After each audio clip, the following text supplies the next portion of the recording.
আসসালামু আলাইকুম। আমি ফাতেমা জান্নাত। ১৬তম সহকারী জজের পরীক্ষায় এবার সুপারিশপ্রাপ্ত হয়েছি। প্রতিটা পরীক্ষায় আমি নিজেকে নতুন করে আবিষ্কার করেছি।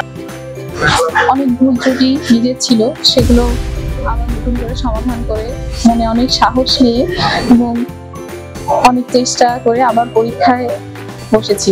কিন্তু এই পথ চলাটা একদমই সহজ ছিল না এবং এই সাহস জোগানোর জন্য, নিজের পথটাকে আরো সহজ করার জন্য, পরীক্ষায় অনেক সহায়তা করার জন্য আমি সবসময় হকলা একাডেমির সাথে ছিলাম এবং আমি অনেক সহযোগিতা পেয়েছি, অনেক মনোবল তৈরি হয়েছে, যার জন্য আজকে আমি সফলতাটা অর্জন করতে পেরেছি।